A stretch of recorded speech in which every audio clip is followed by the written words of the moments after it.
Assalamualaikum warahmatullahi wabarakatuh. Pada kesempatan kali ini kita akan belajar tentang program linier. Nah, apa yang akan kita pelajari sebelum ke program linier? Kita akan pelajari dulu apa itu pertidaksamaan, linier dua variabel, dan sistem pertidaksamaan linier dua variabel, dan bagaimana cara menentukan daerah penyelesaiannya. Nah, untuk yang pertama, pertidaksamaan linier dua variabel.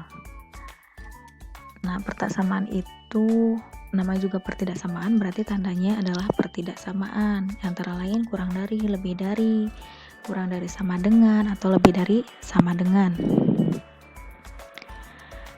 Nah, itu merupakan kalimat terbuka. Pertidaksamaan itu kan ada yang namanya kalimat terbuka, ada yang namanya kalimat tertutup. Untuk kalimat terbuka dia perlu dibuktikan nilainya gitu. Kalau kalimat tertutup berarti nilainya sudah ada. Nah, untuk bentuk umumnya yaitu AX plus BY kurang dari C, itu bisa kurang dari, bisa lebih dari, bisa kurang dari sama dengan, atau lebih dari sama dengan. Nah, ini contohnya ya. Itu berderajat 1 variabelnya. Ini variabelnya X dan Y, kemudian koefisiennya 2, 3, kemudian konstantanya 6, dan ini bukan sama dengan lagi, tapi pertidaksamaan. Boleh dari kurang dari, boleh lebih dari, boleh kurang dari sama dengan, atau lebih dari sama dengan.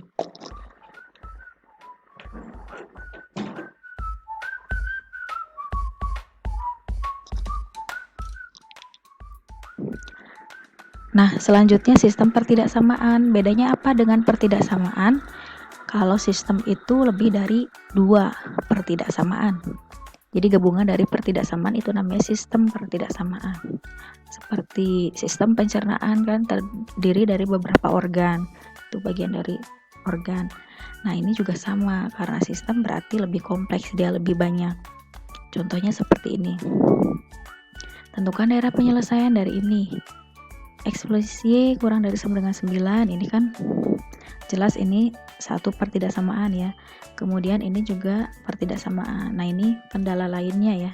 X lebih besar 0 dan Y lebih besar 0. Lebih besar sama dengan 0. Ini adalah syarat lainnya. Nah, ini dikatakan adalah sistem pertidaksamaan linier dua variabel. Nah, sebelum ke menyelesaikan SPTLDV ya, ini kita mengenal dulu grafiknya. Ini adalah koordinat kartesius ya, di mana sumbu X-nya ini dan sumbu Y-nya ini ya. Kemudian di sini titik pusat biasanya. Nah, di dalam trigonometri kan kalian sudah mengenal kuadran ya. Ada kuadran 1 sampai 4. Kuadran 1 itu yang sebelah sini, kuadran 2 ini, kuadran 3, dan kuadran 4 yang di bawah. Nah, untuk kuadran 1 itu nanti X-nya lebih besar atau lebih kecil ya, dan Y-nya lebih besar atau lebih kecil. Perlu diketahui bahwa X itu kan dia yang tidur ini ya. X-nya itu sumbunya ini, kemudian ini titik pusat. Kan ini terbagi menjadi 2, bagian kanan dan bagian kiri. Nah, yang bagian kanan itu dikatakan X lebih besar sama dengan 0. Yang bagian kanan. Dan yang bagian kiri itu dikatakan X kurang dari sama dengan 0. Dan untuk bagian Y itu kan terbagi bagian atas dan bagian bawah. Bagian atas itu dikatakan Y lebih besar sama dengan 0, dan bagian bawah dikatakan Y lebih kecil sama dengan 0, atau sama dengan 0 gitu ya. Itu lebih kecil ke bawah. Nah, selanjutnya untuk kuadran 1, dia kan ke kanan ya, berarti X lebih besar sama dengan 0. Nah, atau kita bisa gambarkan grafik seperti ini. Kemudian untuk Y-nya Y-nya lebih besar sama dengan 0 ke atas. Ya, jadi kuadran 1 itu dia irisan dari keduanya. Nah, kita lihat ya. X lebih besar sama dengan 0 kan dia ke kanan. Ke kanan, kemudian Y lebih besar sama dengan 0 ke atas. Ke atas. Nah, berarti irisannya adalah di kuadran 1 ini. Tadi kan dia ke kanan, kemudian ke atas, berarti irisannya sebelah sini. Lanjut untuk kuadran 2. Kuadran 2 kira-kira X-nya kemana? Ke kiri atau ke kanan? Ke kiri. Berarti X-nya kurang dari sama dengan 0. Kuadran ini kan di X ke kiri ya, daerah kiri. Kita bisa gambarkan seperti ini. Kemudian untuk Y-nya dia ke atas. Nah, berarti lebih besar sama dengan 0. Nah, seperti ini. Berarti kan tadi irisan dari yang X dengan Y kan di sini di kuadran 2. Lanjut kuadran 3. Kuadran 3 X-nya itu X-nya ngambilnya yang kiri. Kesini ya. Nah, X-nya ngambilnya yang sebelah kiri. Berarti kurang dari.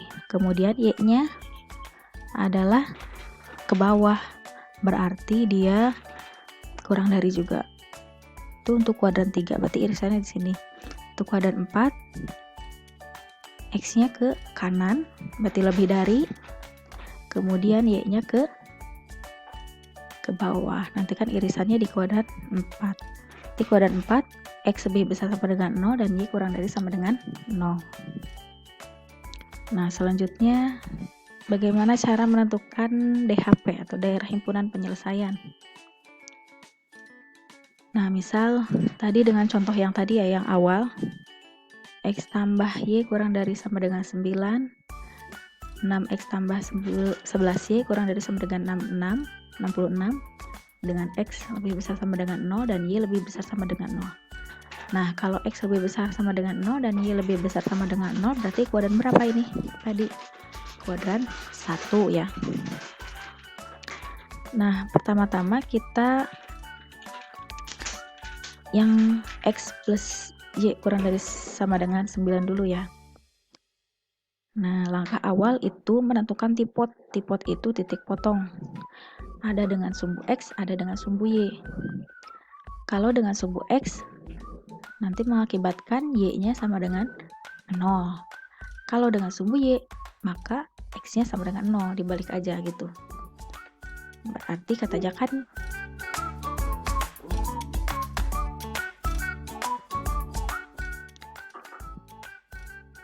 nah, ini harusnya dengan sumbu Y ya.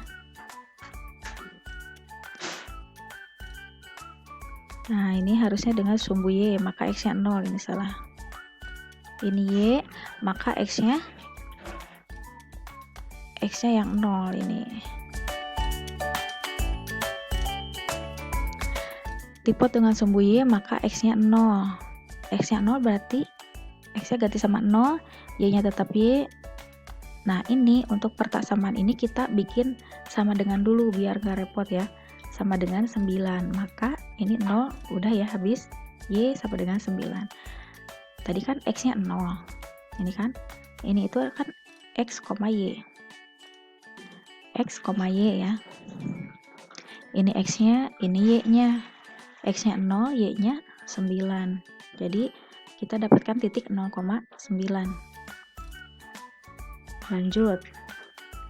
Menentukan tipot dengan sumbu. Ini sumbu X ya harusnya. Tadi kan udah sumbu Y, ini adalah sumbu X. Maka nanti Y-nya 0. Ini X-nya tetap, Y-nya berubah jadi 0 sama dengan 9, berarti nanti didapatkan X-nya 9. Maka dapat titiknya 9,0. Karena 9-nya dari sini X. Kemudian Y-nya 0 tadi, berarti dapat 2 titik tuh, 0,9 dan 9,0. Nah, lanjut untuk pertaksamaan yang kedua, 6X tambah 11Y kurang dari sama dengan 66. Itu sama saja dengan yang tadi, menentukan tipot dengan sumbu X dan Y ya. ini sama kebalik. Ini harusnya adalah dipot dengan sumbu Y ya. Ini sumbu Y. Maka X-nya yang 0. Nah, ini kan X-nya 0.